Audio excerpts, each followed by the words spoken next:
Assalamualaikum warahmatullahi wabarakatuh. Kami dari kelompok 7 ingin mempresentasikan hasil presentasi kami atau diskusi kami tentang proses pembelajaran berbasis karakter. Sebelumnya, saya Sawidi sebagai moderator dan pemateri. Yang kedua, Muhibah Amelia sebagai pemateri. Yang ketiga, Istiqomah sebagai pemateri. Langsung saja,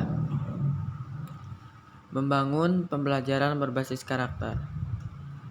Membangun pembelajaran berbasis karakter ada beberapa hal yang harus diterapkan yang disesuaikan dengan pelaksanaan kurikulum berbasis karakter dalam proses pembelajaran di sekolah. Pelaksanaan ini dimulai dari tahapan perencanaan, pelaksanaan, dan evaluasi. Tahapan perencanaan terbagi menjadi empat tahap, yaitu 1. Analisis SK atau KD. Yang kedua, pengembangan silabus berkarakter. Yang ketiga, penyusunan RPP berkarakter. Yang keempat, penyiapan bahan ajar berkarakter. 1. Analisis SK atau KD. Analisis SK atau KD ini dilakukan untuk mengidentifikasi nilai-nilai berkarakter. Yang kedua, pengembangan silabus berkarakter. Pengembangan silabus berkarakter ini dapat dilakukan dengan merevisi silabus yang telah dikembangkan sebelumnya. Yang ketiga, penyusunan RPP. Penyusunan RPP berkarakter ini dilakukan dengan cara merevisi RPP yang telah ada. Ada beberapa langkah merevisi RPP menjadi RPP berkarakter. Yang pertama, rumusan tujuan pembelajaran direvisi. Yang kedua, metode pembelajaran diubah atau disesuaikan. Yang ketiga, langkah-langkah pembelajaran seperti pendahuluan, inti, dan penutup. Yang keempat, bagian penilaian direvisi. Yang keempat, penyiapan bahan ajar berkarakter. Bahan ajar ini biasanya diambil dari buku ajar atau buku teks. Selanjutnya, pelaksanaan pembelajaran berbasis karakter. Pelaksanaan pembelajaran berbasis karakter terbagi menjadi 3 tahapan, yaitu pendahuluan, inti, dan penutup. Yang pertama, pendahuluan. Berdasarkan standar proses kegiatan pendahuluan pembelajaran mengajar terdiri dari 1. Menyiapkan peserta didik secara psikis dan fisik untuk mengikuti proses pembelajaran. Yang kedua, mengajukan pertanyaan-pertanyaan yang mengaitkan pengetahuan sebelumnya dengan materi yang akan dipelajari. Yang ketiga, menjelaskan tujuan pembelajaran atau kompetensi dasar yang akan dicapai. Yang keempat, menyampaikan cakupan materi dan penjelasan uraian kegiatan sesuai silabus. Oke, akan dilanjutkan oleh Muhibah Amelia. Terima kasih kepada Sawiji yang telah memberikan waktunya kepada saya untuk menjelaskan pembahasan yang selanjutnya.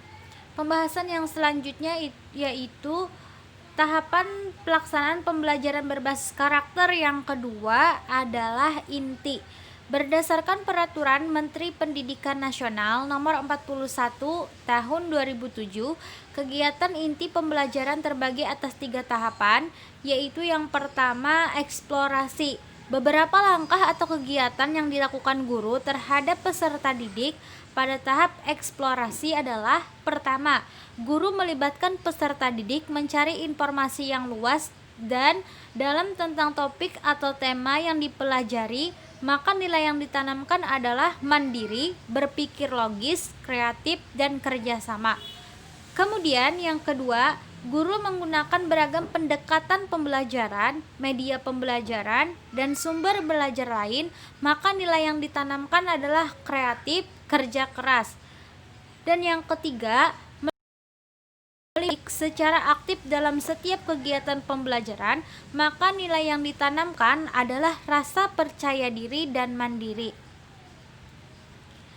Kemudian yang kedua ada elaborasi. Beberapa langkah atau kegiatan yang dilakukan guru terhadap peserta didik pada tahap elaborasi adalah: yang pertama, guru membiasakan peserta didik membaca dan menulis yang beragam melalui tugas-tugas tertentu yang bermakna. Maka nilai yang ditanamkan adalah cinta ilmu, kreatif, dan logis. Kedua, guru memfasilitasi peserta didik melalui pemberian tugas, diskusi, dan lainnya untuk memunculkan gagasan baru baik secara lisan maupun tertulis. Maka nilai yang ditanamkan adalah kreatif, percaya diri, kritis, saling menghargai, dan santun. Dan yang ketiga, memberikan kesempatan untuk berpikir, menganalisis, menyelesaikan masalah, dan bertindak tanpa rasa takut. Maka nilai yang ditanamkan adalah kreatif, percaya diri, dan kritis. Kemudian selanjutnya yang ketiga ada konfirmasi.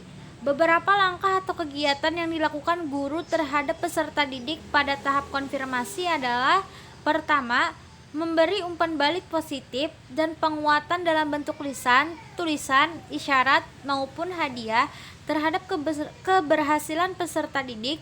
Maka nilai yang ditanamkan adalah saling menghargai, percaya diri, santun, kritis, dan logis.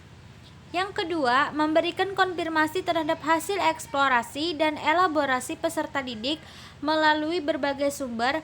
Maka nilai yang ditanamkan adalah percaya diri, kritis, dan logis. Dan yang ketiga, memfasilitasi peserta didik melakukan refleksi untuk memperoleh pengalaman belajar yang telah dilakukan. Maka nilai yang ditanamkan adalah memahami kelebihan dan kekurangan diri sendiri.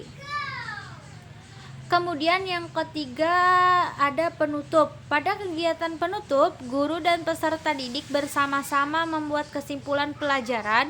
Pada tahap ini, maka nilai yang ditanamkan adalah mandiri, kerjasama, kritis, dan logis.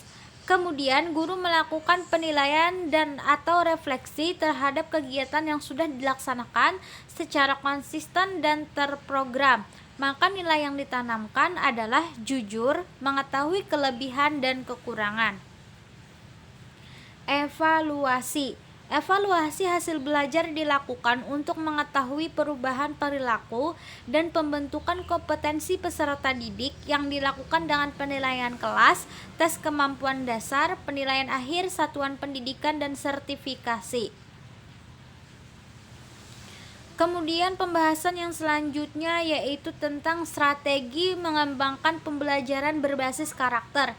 Yang pertama, strategi peningkatan tahap perkembangan moral. Yang pertama yaitu strategi yang berorientasi pada pendekatan kognitif atau perkembangan moral, dan yang kedua strategi yang berorientasi pada pendekatan komprehensif. Strategi yang berorientasi pada perkembangan moral, hasil penelitian menunjukkan bahwa pendidikan budi pekerti yang diajarkan dengan memberi contoh menasehati, memberi hadiah dan hukuman, tidak menghasilkan tingkah laku yang diharapkan. Perkembangan moral itu menurut Piaget dan Colbert 1975 bukanlah suatu proses menanamkan macam-macam peraturan dan sifat-sifat baik, tetapi suatu proses yang membutuhkan perubahan struktur kognitif yang sangat ditentukan oleh perkembangan kognitif dan rangsangan dari lingkungan sosial. Untuk pembahasan yang selanjutnya akan dijelaskan oleh teman saya Istiqomah. Terima kasih kepada Muhibah. Selanjutnya saya akan menjelaskan tentang strategi yang berorientasi pada pendekatan komprehensif. Strategi ini dikembangkan terinspirasi dengan pandangan Lekona pada tahun 1991 bahwa untuk mengembangkan karakter, komponen-komponen karakter yang perlu dikembangkan secara bersama-sama tidak boleh salah satunya adalah komponen moral knowing, moral feeling, dan moral action. Selanjutnya, yang kedua ada strategi pendekatan kontekstual dalam penyampaian kurikulum pembelajaran berbasis karakter. Pendekatan konseptual merupakan konsep belajar yang membantu peserta didik mengaitkan antara kurikulum yang diajarkan dengan situasi dunia nyata peserta didik dan mendorong peserta didik membuat hubungan antara pengetahuan yang dimilikinya dengan penerapannya dalam kehidupan mereka sebagai anggota keluarga dan masyarakat. Pendekatan kontekstual dikembangkan dengan tujuan agar pembelajaran berjalan lebih produktif, bermakna, dan benar-benar menanamkan karakter peserta didik. Dalam hal ini, tugas guru adalah membantu peserta didik mencapai tujuannya. Pendekatan pembelajaran kontekstual dapat dijalankan tanpa harus mengubah kurikulum dan tatanan yang sudah ada. Pembelajaran kontekstual dapat diterapkan untuk membangun nilai-nilai karakter siswa melalui pendekatan pembelajaran yang baik. Pendekatan pembelajaran itu adalah sebagai berikut. Yang pertama yaitu konstruktivisme. Artinya yaitu pendidik meyakinkan pada pikiran peserta didik bahwa ia akan lebih belajar bermakna jika ia mampu bekerja sendiri, menemukan sendiri, dan membentuk atau membangun pengetahuan serta keterampilan barunya sendiri. Yang kedua ada inquiry. Inquiry adalah pendidik dan peserta didik melaksanakan proses penemuan pengetahuan secara mandiri dan menjadi inti dari pembelajaran kontekstual. Yang ketiga yaitu questioning. Artinya yaitu pendidik dan peserta didik senantiasa mengembangkan pertanyaan agar menumbuhkan rasa ingin tahu. Yang keempat ada learning community. Artinya yaitu pendidik senantiasa membiasakan membangun belajar kelompok atau dapat juga dengan berpasangan. Yang kelima ada modeling. Artinya itu, dalam sebuah pembelajaran, keterampilan tertentu ada model yang bisa ditiru, baik dari pendidik, peserta didik, maupun alat peraga yang digunakan untuk mempermudah pemahaman siswa. Yang keenam ada reflection. Artinya yaitu cara berpikir tentang apa yang baru dipelajari atau berpikir tentang sesuatu yang sudah dilakukan.